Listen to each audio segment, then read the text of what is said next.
জাহান্নামের কঠিন ভয়ঙ্কর আযাব হবে যে আজ আর কোনো দিন শেষ হবে না। জাহান্নামে কি ধরনের শাস্তি দেওয়া হবে সেগুলো কিছু বর্ণনা করা হয়েছে। ইসলাম ধর্ম অনুসারে জাহান্নাম বা দোজক বা নরক হল পরকালে পাপীদের জন্য নির্দিষ্ট অত্যন্ত যন্ত্রণাদায়ক এবং চিরস্থায়ী আবাসস্থল। কোরআন ও হাদিসে এর ভয়াবহ শাস্তির বিস্তারিত বর্ণনা দেওয়া হয়েছে।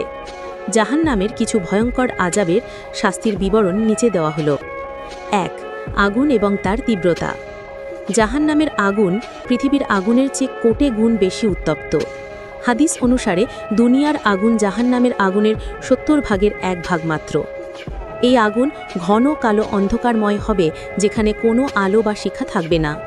শাস্তির তীব্রতার তারতম্য অনুযায়ী এই আগুন কারো পায়ের টাকনু পর্যন্ত, কারো হাঁটু পর্যন্ত, কারো কোমর পর্যন্ত, আবার কারো কাঁধ পর্যন্ত পৌঁছাবে।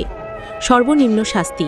হাদিস অনুসারে জাহান্নামীদের মধ্যে সবচেয়ে হালকা শাস্তি হবে সেই ব্যক্তির যাকে আগুনের ফিতাসহ দুপায়ে জুতো পরানো হবে, যার উত্তাপে তার মাথার মগজ টকবক করে ফুটতে থাকবে ডেগের ফুটন্ত পানির মতো। ২. চামড়া পরিবর্তন। জাহান্নামের আগুন চামড়া পুড়িয়ে সম্পূর্ণ খসিয়ে দেবে। আল্লাহ তাআলা কোরআনে বলেছেন, যখনই তাদের চামড়া পুড়ে যাবে তখনই তা নতুন চামড়া দিয়ে বদলে দেওয়া হবে, যাতে তারা শাস্তির পূর্ণ স্বাদ গ্রহণ করতে পারে। ৩. খাদ্য ও পানীয়। জাহান্নামীদের পানীয় হবে হামিম বা ফুটন্ত গরম পানি এবং গাস্সাক বা ক্ষতস্থান থেকে নির্গত দুর্গন্ধযুক্ত পুঁজ ও রক্ত। এই ফুটন্ত পানি পান করলে পেটের নাড়িভুড়ি গলে বেরিয়ে যাবে। তাদের খাদ্য হবে জাক্কুম নামক কাঁটাযুক্ত তিক্ত গাছ, যা গলাধকরণ করা কষ্টকর হবে এবং তা তাদের পেটকে গলিত সীসার মতো উত্তপ্ত করে তুলবে। ৪. পোশাক ও শৃঙ্খল। তাদের পোশাক হবে আলকাতরার মতো গলিত পিচ বা আগুনের তৈরি। তাদেরকে আগুনের শিকল ও বেড়ি পরানো হবে। এই শিকল ৭০ হাত লম্বা হবে, যা দিয়ে তাদেরকে শৃঙ্খলিত করে জাহান্নামে টেনে নিয়ে যাওয়া হবে। ৫. শারীরিক যন্ত্রণা ও আকৃতি।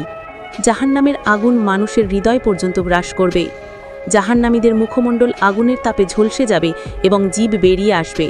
তাদের দাঁত উহুদ পাহাড়ের মতো বড় হবে এবং তাদের শরীরের চামড়া হবে অনেক মোটা, যেন শাস্তি আরও বেশি অনুভূত হয়। আল্লাহর পথে যারা সম্পদ সঞ্চয় করে জাকাত দেয়নি, তাদের সম্পদকে কিয়ামতের দিন বিষাক্ত সাপের রূপ দেওয়া হবে, যা তাদের গলায় বেড়ির মতো জড়িয়ে দংশন করতে থাকবে। ৬. মৃত্যুহীন জীবন। জাহান্নামীরা সেখানে শান্তিতেও থাকবেন না, ঘুমাবেও না এবং মৃত্যুবরণও করবেন না। তারা বারবার মৃত্যু কামনা করবেন, কিন্তু তাদের মৃত্যু হবে না। তাদের শাস্তি চলতে থাকবে চিরকাল। ৭. মানসিক ও আত্মিক কষ্ট। জাহান্নামের সবচেয়ে বড় কষ্টগুলোর মধ্যে একটি হল সেখানে চিরকাল থাকার মানসিক যন্ত্রণা, হতাশা এবং অনুতাপ। আল্লাহর রহমত থেকে বঞ্চিত হওয়ার গভীর দুঃখ আর আফসোস তাদের কুড়ে কুড়ে খাবে। জাহান্নামের এই শাস্তির তারতম্য পাপের পরিমাণের ওপর নির্ভর করবে। মুনাফিকরা থাকবে জাহান্নামের সর্বনিম্ন স্তরে, যেখানে শাস্তি হবে সবচেয়ে কঠিন।